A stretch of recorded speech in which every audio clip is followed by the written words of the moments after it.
Alright, what is poppin' on YouTube fam? This is your boy J Money here. We got a first place deck profile. This was from last week, the week that Duelist Nexus was legal.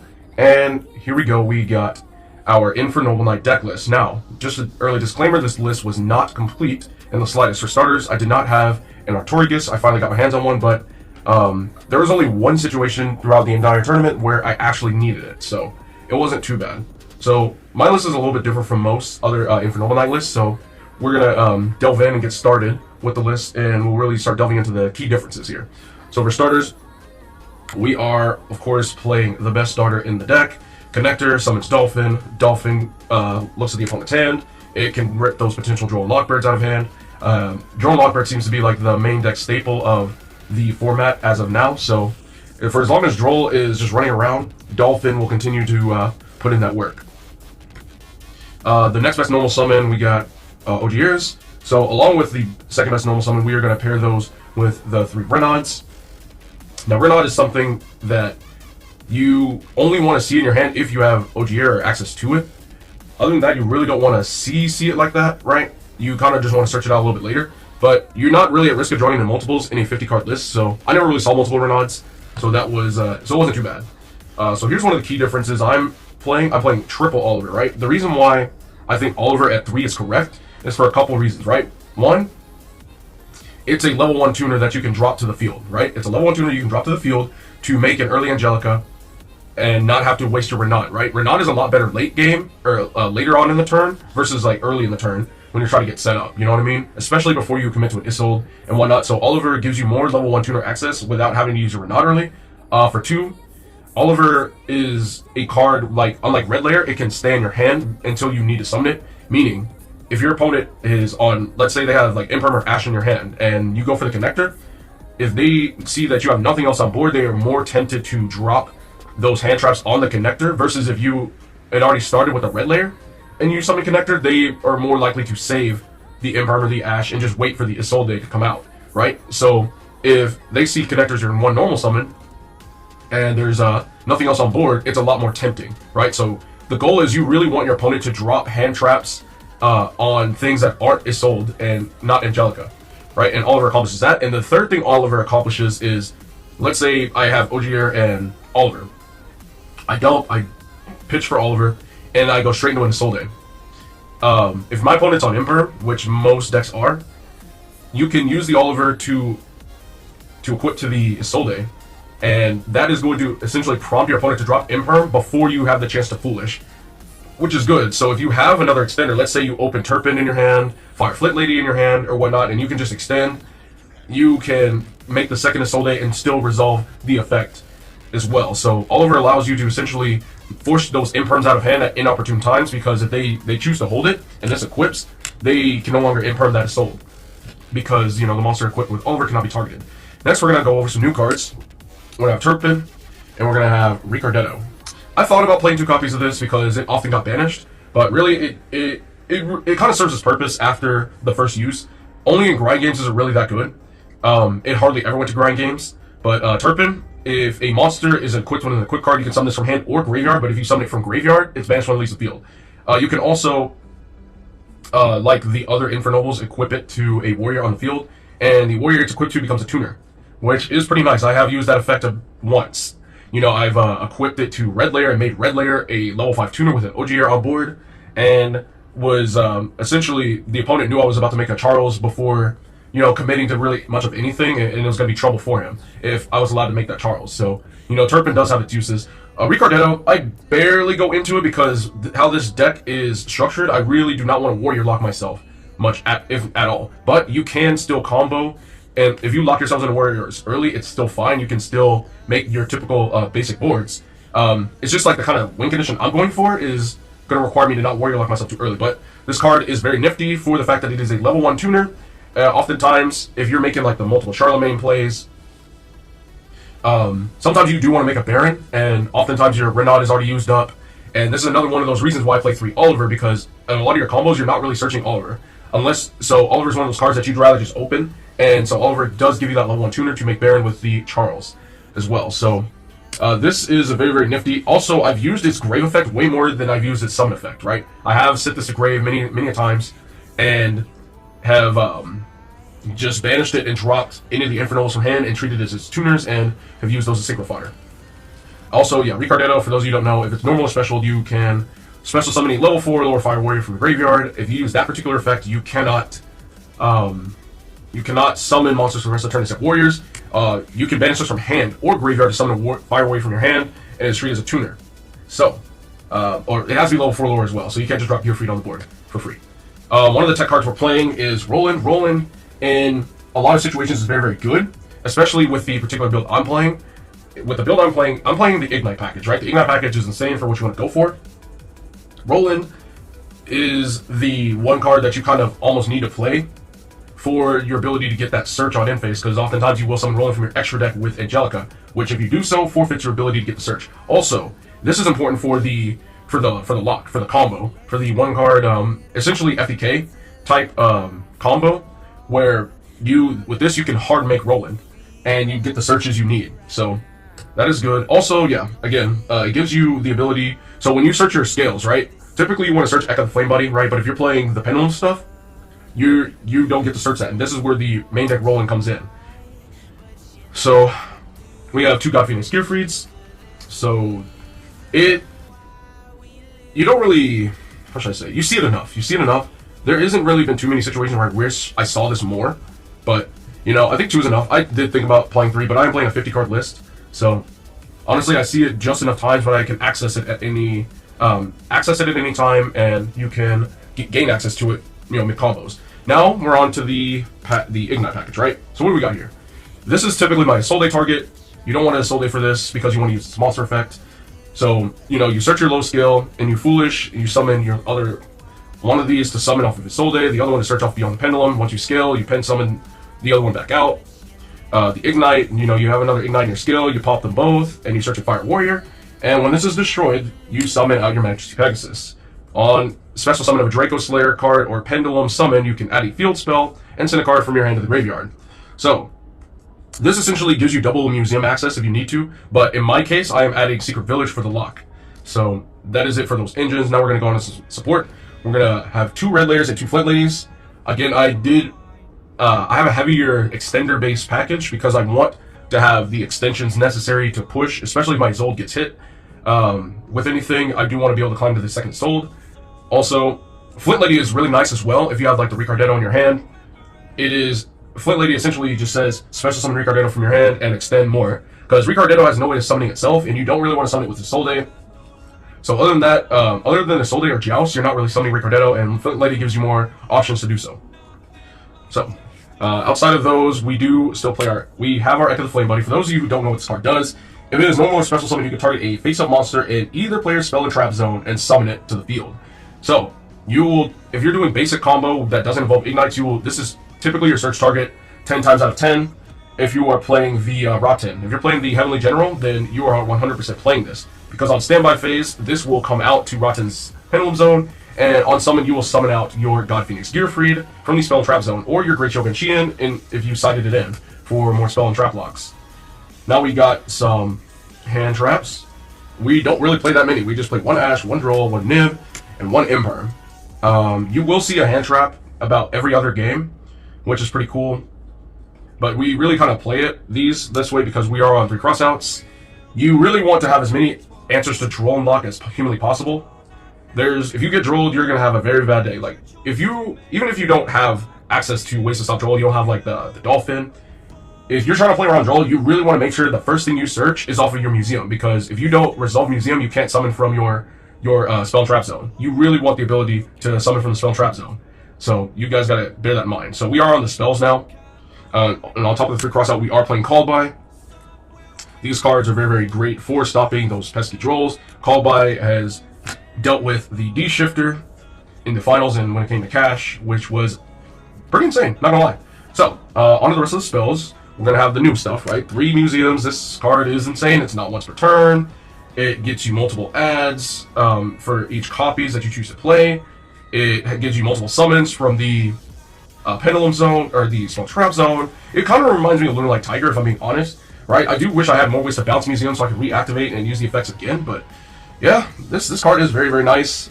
It is also a Noble Arms card, which means you can search it with these Heritage of the Chalices. Heritage of the Chalices has gotten very, very good now that Museum is a card. Heritage, of course, before was alright, but now with the new stuff, being able to add, we're playing so many new names now to where you need to be able to search. You really want to have all of them. You want to have access to all of them, to be honest. So Heritage is a lot better now because of it, because before, all you really, like, we weren't even playing Ogier like that, right? So before, you really just wanted to add Renaud, or add Oliver, and, well, I mean, Ogier was, like, okay, but, this is the Heritage, which was not that great, but, yeah. Now we got Rhoda. We still want to play our the best search card in the game, if I'm being honest. Everything compares to Rhoda now. Now for the equips, we are on 2 Durandal. I know a lot of people are playing 3, but really you don't want to see Durandal like that, right? You do want to see it going second, which is cool, but there are other equips you can play. I chose to play 2 Almace, and the reason why I'm on 2 Durandal and 2 Almace rather than 1 Almace, 3 Durandal is because I want to be able to always foolish a specific number of equips with different names, right? It gives me the, Almace is essentially Durandal and or Joust if you need it to be, because it can just swap with any of the other Infernoble arms from deck or graveyard, which is important, right? So even if I send the Durandal, I can access it with Almace if I need to.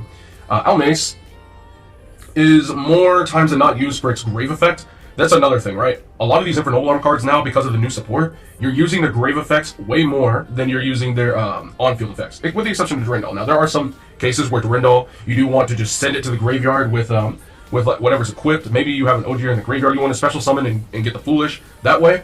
But yes, Almace's second effect essentially replaces Joust's on-field effect, which means you can use Joust's grave effect a lot more, because now you have Almace. When Almace is sent to the grave because the equip monster was sent, you can take the Fire Warrior from your banished and or grave and add it to the hand, which, Joust is essentially was doing the entire time, except, it didn't access any banished cards, which actually makes this a little bit better. So, now you can summon Fire Warriors from hand, i.e. Ricardetto, if you need to. So, a few other equipped spells we're playing. 1 Phoenix Blade, 1 DDR, and 1 Metal Silver Armor. Metal Silver Armor is very, very good right now. Let me tell you guys exactly what this stops, right? So for those who, it's been a minute, but for this card, right, the equipped monster, neither your opponent cannot target any monsters on either field or either graveyard with effects except the equipped monster. Now, typically you would equip this with Oliver to make everything untargetable, but here's what this beats, right? This card beats Dragon Link, right? Like, it doesn't really beat Dragon Link, but it turns off Bystials, which is a highly important part of the strategy, right? It turns off Bystials, it turns off Borderland Dragon, it turns off Vanadium, right? Because the Vista Starfrost needs to target, right? So it turns off Vista Starfrost, it turns off Cash, no Cash to Theosis, no Rise Heart, no none of that. It turns off the Book of Moons, it turns off, it beats the Mirror Match because the equips, by default of their game mechanics, need to target, and if Oliver's equipped as well, you can't even equip things like Durandal to the opposing monster to get those searches because you can't target. So even in the mirror match, this card is insane anymore. And the last card, Secret Village of the Spellcasters. This is where we have the lock. This gives us the spell lock that we need to turn off Spell Speed Force. Next video, I will show the 1-card combo as to how you set this up, and you still rip 3 cards from hand, and you still set up like the Charlemagne and the Gear Free, and essentially it's an FTK. There's also combos where you can play through Nib as well. Shout outs to a couple players in the Northern Light Facebook page. Look, I'll probably won't showcase that, but it is what it is. Now, extra deck. Angelica and Isolde are almost on the same power level. Angelica on Special Summon allows you to add a Horn of the Oliphant or any card that mentions Charles in its text, i.e. Museum, 10 times out of 10. If she should ever become targeted by an attack or a card effect, you can sit here and banish her, Foolish Bury any Fire Warrior from your deck to the graveyard, and then you can summon a Roland monster from your main deck or extra deck. So that's a lot of effects, right? And the Foolish is very, very valuable, and just being able to get access to that field spell is also nice. So essentially, she is imperm proof, right? If they were to ever target her with imperm, she will just dodge and get the Foolish and get the field spell to hand anyway. So this card, oftentimes going second, you will make her before you make the Isolde. And we know, Museum gets you all the other equips. It gives you access to special summons from your spell trap zone. This card, you can often make boards without even going into Isolde a lot of the times, which again puts her almost at the same power level as Isolde. And I play 2 of her because there are certain combos where if you want to play around Nib by summon 5, then you need the second one to be able to resolve her effect. We are playing 1 Roland. We're not playing 2. I probably should, honestly, but have been a couple combos to where I thought about cutting Angelica to 1, in playing a second Roland, but it hasn't really been necessary. We are playing Omega. This is part of the essential pseudo FTK combo. We're playing Power Tool. That is also part of the pseudo FTK combo. Lava Vault X-Lord. We are playing this because it is a warrior and it is a level 8 synchro. In cases you do warrior lock yourself, this card is essentially a Draco Berserker. Blows up cards in hand or field of a monster that activates this effect, deals some damage. If it dies, you can summon 3 non-synchro fires with 200 defense with Grave and defense as well. If it did not include the non-synchros, it would have been insane. Baron because it's warrior. And obviously we gotta play Charles. The deck is more Charles focused now. So yeah, alongside Charles, we are playing the new Charlemagne's. We play 2 Charlemagne's. The card is not once per turn, just like Museum. We do love soft once per turns in this game. Keep in mind, I just bought all of the Starlights for Charlemagne, Museum, Angelica, and Almace. I bought them. They are still in the mail on the way. I already have 1 Starlight Almace, so this deck is about to look real nice. But anyway, this is essentially going to copy all of Charles' effects by equipping it, and it boosts by 500 as well. That stuff is kind of important. Like the attack boost is kind of important if you're against a Pearly matchup, and you really want to run over that Noir. You kind of have to. You really want to get your stuff to about 45 if you need to. Unfortunately, I think Noir jumps up to 4,300 oftentimes, which is unfortunate because I think the highest this gets to is 4,300 with a Phoenix Blade. Unless there's other things that can equip that boost. That's another reason for like regular Roland. Regular Roland is also good for giving it that extra oomph you need to run over that Noir. That's another reason why I am on regular Roland as well. We are on 2 Isoldes. I do got 1 Collector's Rare, which is nice. I do need to get a second one. I will have the Collector's Renads and Gear Freeze by next month. But yes, 2 Isoldes. Pretty standard. We are playing Beyond the Pendulum. 1 Ferocious Flame Swordsman. It is sometimes good to generate a Fire Warrior that's a Link, and it also is decent for... It's a good, decent Link to go into going into games 2 and 3, especially with cards in the side deck. You can crash it and summon out Gear Freaks from the graveyard if you were unable to access it from the graveyard as well. So it just summons the Gear Freak out and, you know, swing and equip, and yeah, it's pretty decent. And then we got Rotten Heavenly General. For those of you who don't know what this is, it is a warrior link, which means even if you warrior lock yourself early, you can go into this. So during the standby phase, so that includes your opponent's standby phase, you can target any monster it's pointing to, which is typically going to be a Charlemagne, and you summon a level 4 lower monster from your hand that with the exact same type. The effects are not negated. So, you know, when on end phase, you equip God Phoenix Gearfried and let's say the Metal Silver from Grave with Charlemagne, and then the standby phase, you summon Echo the Flame Buddy that summons a God Phoenix Gearfried out from the spell trap zone. So, you know, this is pretty solid stuff. It's pretty good stuff. Now, again, I did get my Artorias finally, so that will also make its way in the extra deck as well. I think I'll end up just cutting the Exilord. I went into it once. I didn't really need to go into it the second time, so, you know, it is what it is. Now, side deck, guys. The side deck is very, very important. We are going to start off with the obvious 3 Dark Ruler or more. If you're playing against, you know, Synchron or Vanadium, you know, it just kind of gets a counter trap out the way, right? It kind of... You can kind of blank the Crystal Wings and all that stuff, but they will kind of rip cards from your hand preemptively anyway. They will be banished, unfortunately, so, you know, unfortunately they don't go to the grave. Unless they're Gotems, they hit you with Gotems, then that's kind of cool because, you know, if you've got the Museums, you can get the equipped Infernobles from the graveyard, summon them out from the Spell Trap Zone, so there are ways to play around your stuff going to the grave, but if they get banished by Omegas, then you're dependent on Renaud, but, you know, the Dark Ruler is still good, and you still want to shut down Rise Heart at the end of the day. XYZ Encore. This card is insane against Pearly, and it is insane against Cash. For those of you who don't, it's been a while since you've seen this card get played. Last time this was played was when Rongo was going off, running around, and VFD actually. But then again, like double VFD was a thing, and yeah, it was just kind of dumb. But yeah, with this, you target a face-up Xyz monster that has materials on it. Detach all Xyz materials, and if you do, return that card to the extra deck. Then if there's a monster card in the grave among those detached materials, you summon as many of those monsters as possible from the graveyard to your opponent's side of the field and face-up defense. Their levels are also reduced by 1. But what makes this card especially good is that it is a spell speed 4. Your opponent cannot respond to this card. So, for those... The reason why this is so good is because, for starters, your opponent, if they're playing Pearly, they can't draw 6 on you. Because you're turn player, you go draw phase, just immediately activate because you're turn player, and you detach all of their materials, right? So that means all of the ones that allow them to draw are all sent to the graveyard. They're all sent to the grave. They can't chain to this card because it's supposed to be 4. They can't chain the trap card. None of that. So they have a no material. They have a no material Xyz, and that means their Noir is also pretty useless as well because they can't get draws for that either, and they're not gonna have a towers like boss monster because all of the materials are detached. And with a Rise Heart, this card is insane against a Rise Heart because this does not summon out the materials because the materials will be banished because it detaches the materials first. So since a Rise Heart is still on the field, the materials are going to get banished first. Then the Rise Heart goes back to the extra deck. So you essentially just clear their board for free, so you don't have to worry about Fenrir and Unicorn getting resummoned. So this card is very, very good against those two matchups. As long as those are around, XYZ Encore will always have a space. We have two forms of back removal. We have a Harpy's Feather Duster as well as a Noble Arms. I'm not going to butcher that name.